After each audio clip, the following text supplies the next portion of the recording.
So we left during the summer, and during the summer, the whole time I was studying English, trying to get my level to be as high as a native speaker's English. This was tough because I had been in school. I'd spent kindergarten and grade 1 in French system, where I had grown up in Quebec. The school that most of the parents in our missions organization sent their kids to at the time was Bangkok Patana School. Bangkok Patana School is a British international school, and it's huge and it's expensive.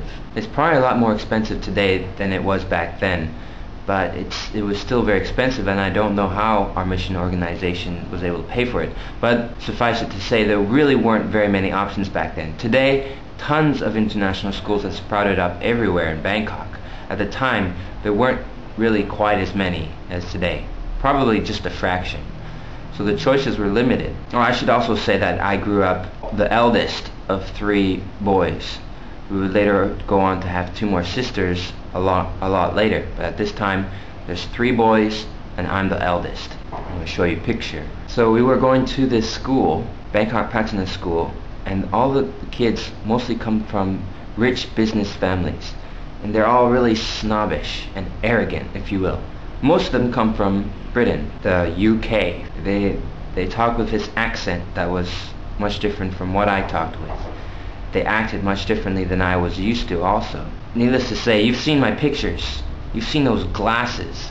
You've seen my face. I was picked on. I was ridiculed like crazy. I had this bad temper. Kids found it really easy to get me upset. So I was the easy target. I got into a few fights where I just lose my mind and go into a rage and just try to punch. I wouldn't really win those fights. At one point I was swinging my arms like a windmill. There was one fight that I lost. It was the time that I was playing basketball at the basketball courts, when these older kids, about 3 grades older than me, come and tell me to leave. I tell them I was there first. It's not fair. They can't make us leave. And they're like, "We don't care. You're gonna leave." And I said no. So I keep playing. So they grab the ball, which actually belonged to my brother Jordan, the second oldest, and they kicked it far, far away. And rather than going after the ball, I went after the guy. I was angry. And those days I could really get into a rage. He ran away from me, and I chased him. I chased him down onto the grass part of the place. And then he grabs me, and I grab him, but then he puts me into a headlock, and he starts squeezing his arm around my neck to the point where I couldn't breathe. It all happened so fast, and I was losing my breath, and I decided I had to do something, and I bit him in the arm. I bit his arm. I got into trouble for that. I tried to explain myself as well as I could, but I always end up getting the blame whenever these things happen at school. The principal would always blame me for whatever happened and call me the bad person. So I kind of developed this mentality of guilt where didn't believe I was a good person. Another thing that happened to make me believe this was at this one retreat, the same retreat in Pattaya I told you about before. I was bored, and just behind the camp zone was a track where this guy would go-karting. And go-karting is real cool. I would watch in hopes that maybe he'd stop and say, "Hey, would you like to have a try? Would you like to have a go?" But he never did. So I thought it'd be fun if I made it harder for him and started putting things on the tracks like coconuts that I would find here and there, and leaves and such. When my parents came and found out what I did, they were extremely angry. I was in big trouble for that.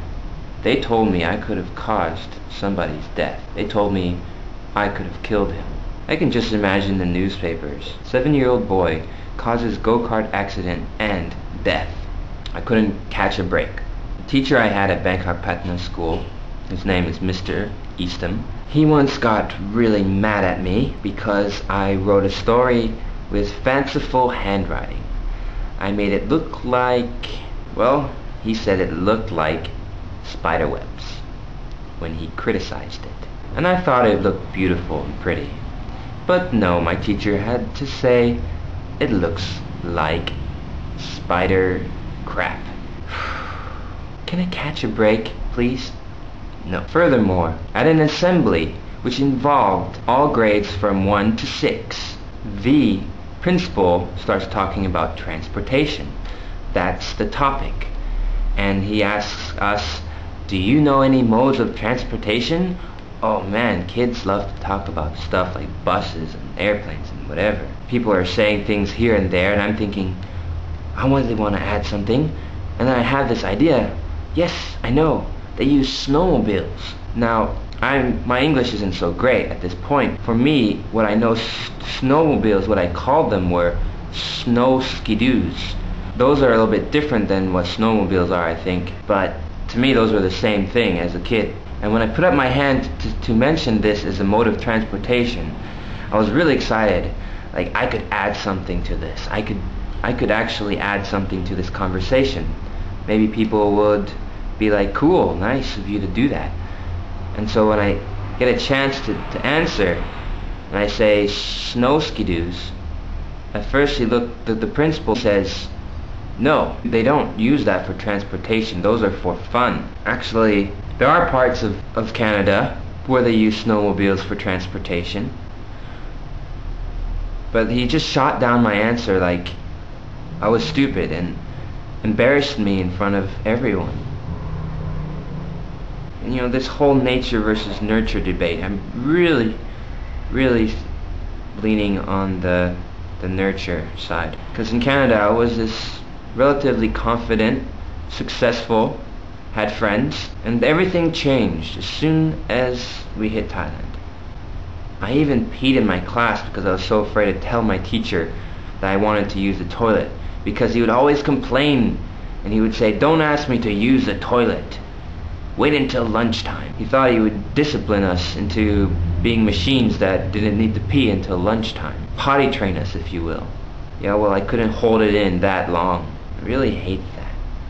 I really hate that school. I hate it. I hate you, Bangkok Patana School. I hate you. There were very few American goods that you could actually buy in Thailand. I enjoyed getting packages from Canada that included Cheese Whiz, Nerds if I was lucky, Kraft Dinner, Lipton noodle soup, which at the time was a big thing for me. And whenever we got packages from Canada, I would always rush and I would have this extreme excitement.